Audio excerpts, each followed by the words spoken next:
आप विदेश यात्रा जाना चाहते हैं पर शाकाहारी भोजन की चिंता आपको वहां जाने से रोक रही है, तो आज ही जुड़े नागफनी टूर्स एंड ट्रेवल्स के साथ, जिनके हर जगह होते हैं अपने सेपरेट किचन। संपर्क करें भूपेंद्र जैन और महावीर जैन से। यदि किसी व्यापार के धंधे में कोई छापा पड़ जाए, कोई किसी प्रकार हो जाए, ये पाप बहस कारण करने योग्य नहीं, निंदनीय कारण नहीं है। क्योंकि आज वो पकड़ा गया, कल तुम पकड़े जाओगे। चोर चोर, जो सारे लोग जिसका पाप में लिप्त पाए जाए वह पाप की कोटि में नहीं आता, वो सामाजिक व्यवस्था कहलाती है, जिसमें सभी लोग, कोई कहीं ना कहीं चोरी कर रहा है, कोई कहीं ना कहीं 2 नंबर का काम कर रहा है, कहीं ना कहीं कर रहा है।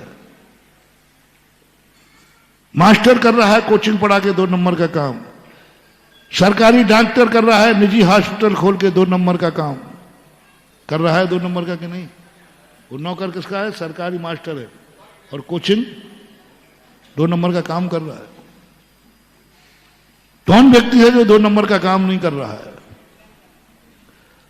आज के युग में हर व्यक्ति को 2 नंबर का काम करना, इसलिए कोई यदि कभी फंस जाए तो खुशी मत बनाना, कल तुम्हारी बारी है। इस प्रकार के अपराध में यदि कोई कहीं फंस जाए तो खुशी मत बनाना, तुम्हारा दुश्मन भी क्यों ना हो। कभी दुश्मन के छापा पड़ जाए, खुशी मत बनाना, चाहे दुश्मन के पड़ा हो। सेल टैक्स, इनकम टैक्स में यदि तुम्हारा फंस जाए तो कभी खुशी मत बनाना, चाहे तुम्हारा दुश्मन हो।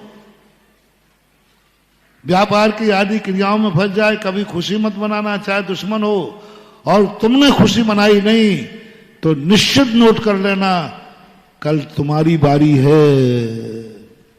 आज वो फंसा है, कल बोलो ना, क्योंकि चोर चोर, तुम भी कहीं ना कहीं तो आओगे, कहीं ना कहीं तुम भी कर रहे होगे।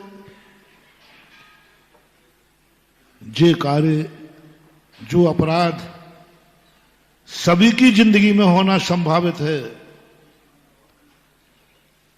जो अपराध सभी की जिंदगी में होना संभावित है, उन अपराधों के लिए निंदनीय नहीं, बहिष्कार के योग्य नहीं। लेकिन अपराध तो, मैं अपराध की मना नहीं कर रहा, अपराध तो है, लेकिन वो अपराध कैसा है जिसे सबको करना पड़ रहा है। सब लिप्त है कहीं ना कहीं से, सबके यहां देख लीजिए, कहीं ना कहीं से कोई, सबका अर्थ बहुमत ले लो, कोई 2-4% नहीं करते हो, बहुमत ले लो। मैं व्यापारियों से पूछता हूं, अच्छे बड़े व्यापारी, क्या सभी बड़े व्यापारी ईमानदार हैं?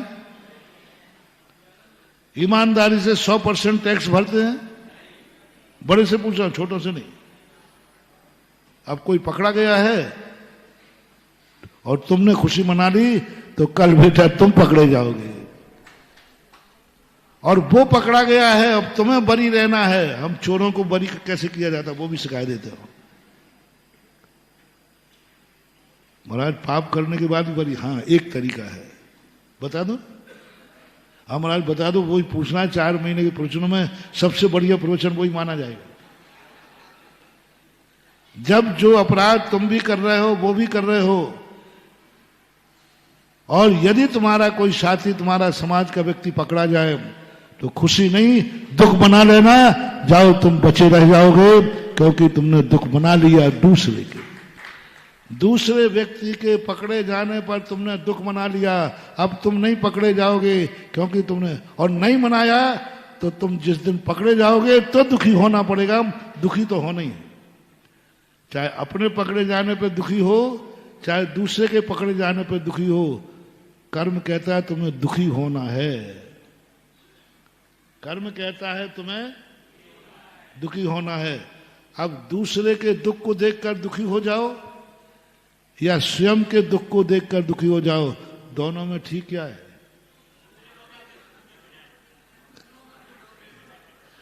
दूसरों के दुख को देखकर जो दुखी हो जाता है उसकी जिंदगी में फिर दुख नहीं आता है, और जो दूसरों के दुखों को देखकर खुश हो जाता है, समझ लेना उसके ऊपर दुख का पहाड़ टूटने वाला है।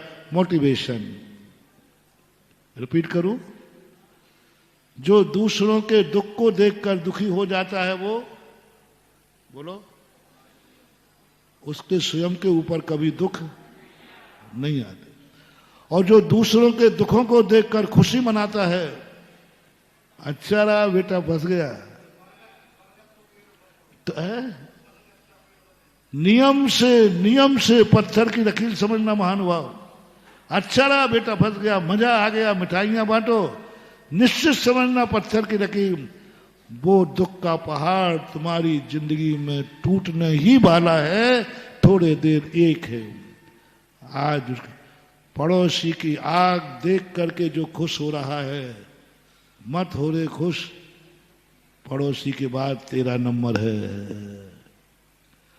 और जो पड़ोसी की आग को देखकर दुखी होकर उसको बुझाने में लग जाए तो ये प्रोसेस है।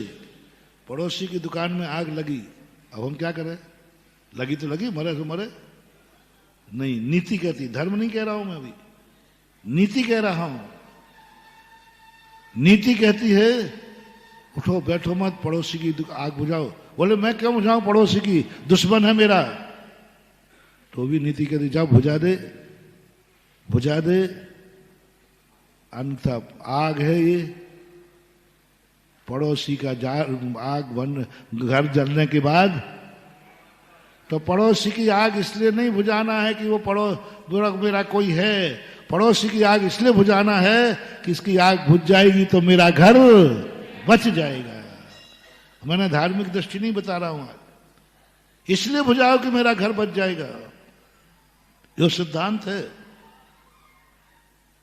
इसलिए कब किसी पर दुख आ जाए तो दुखी मत हो, उसके दुख मिटने में लग जाओ, उसके दुख दूर करने में लग जाओ। और नहीं किया तो कल वो दुख तुम्हारे ऊपर आएगा आएगा आएगा।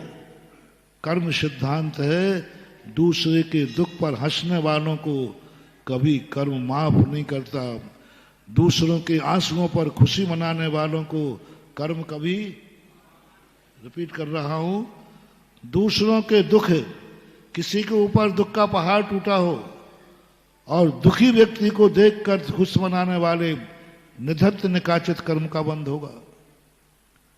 खुशी मनाने में नहीं, दूसरों के दुख पर संबंध जोड़ना, खुशी मनाने में नहीं, दूसरों को दुख देखकर खुश मनाना। महानुभाव, मैं अपने भक्तों से कहना चाहूंगा, तुम्हारे दुश्मन पर भी कष्ट आया हो, दुश्मन पर भी आया हो, तो उसके दुख से कभी खुश मत होना, अन्यथा कल जो तुम्हारे ऊपर दुख आएगा, कल मेरे पास रोते आओगे, आई एम सॉरी प्लीज, मेरी शांति धारा भी तुम्हें नहीं बचा पाएगी, क्योंकि ये दुख तुमने दूसरे के दुख मनाया था, दुख पर हंसी मनाई थी। कभी मत करना भूल करके, दुश्मन भी क्यों ना हो।